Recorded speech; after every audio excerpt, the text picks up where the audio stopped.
Now this is a Power Mac, kind of like the newer Mac Pros, except that this one uses PowerPC as its CPU.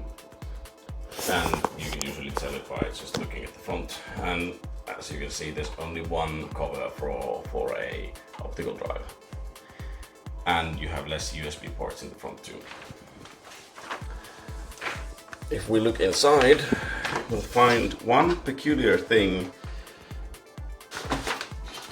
that's different about the G5 Mac Pro when you compare it to the newer Mac Pros.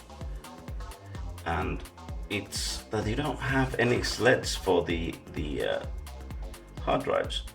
You have these grooves, and you had these ball screws that you would use and that you'd screw into the hard drive, and then you could just slot them in. The problem is I don't have those screws, and if you don't have the screws, the hard drives won't stay in place. So I'm going to have to make those. And I'll start by measuring these, and with those measurements I should be able to make a ball that fits into these things, and then I need to make that ball into a adapter for normal hard drive screws.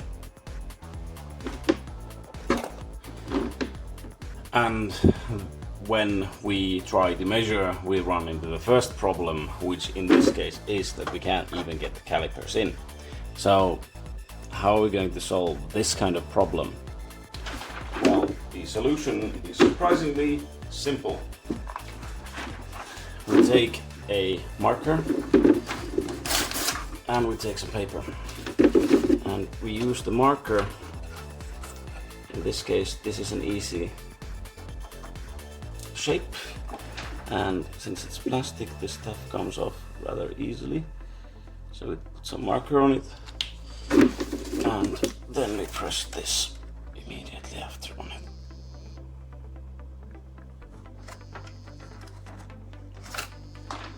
And there we go. We have a shape that we can actually measure.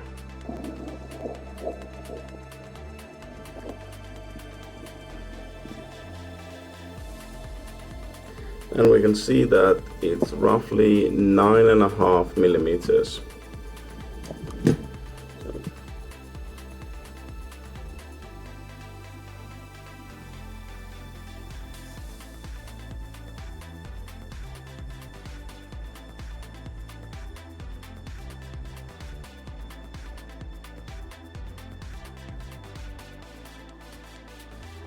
So here is the first version, and turns out the hole that I made on the backside is a little bit too small, and because of that the screw won't fit. So I made the hole bigger, and I tested these on the rails, and on the rails these will work fine. But I need to make the hole bigger, and that caused a new problem because the outside is not going to mesh quite very well with a bigger hole.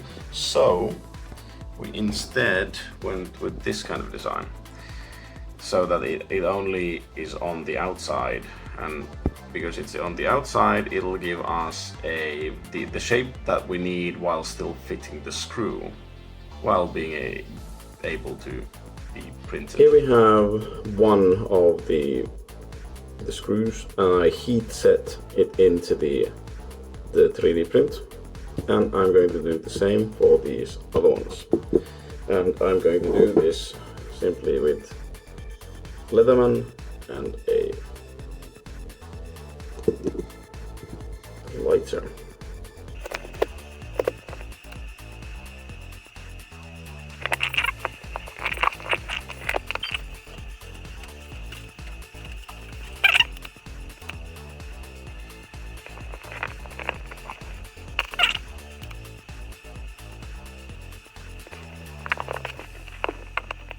And there we go. All of the screws have been set, and now we just need to test if they work correctly. And the moment of truth. Here we have the modified hard drive with the new ball type screw things that you can actually take off with a screwdriver, as they have the screws visible. Yeah, well, let's put this thing in.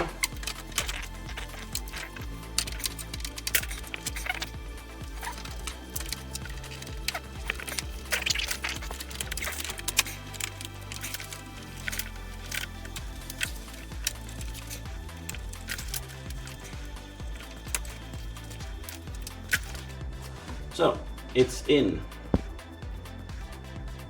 It's not perfect, but at least it'll stay still. Unlike the previous versions where I tried to do this, where the hard drive would just rattle around in the case. So with this, it's possible to replace the screws with printed ones, but to be honest, they didn't fit too well. There's a little bit, the printer that I have is not accurate enough to print the parts that I need. I would need a Form 2 or similar to be able to print accurately enough to make these things. But yeah, I'll leave the files up, and if someone wants them, they can try them. But as you can see, I can't really promise that they'll work perfectly. But that's all for today. Thank you for watching, and I'll see you next time.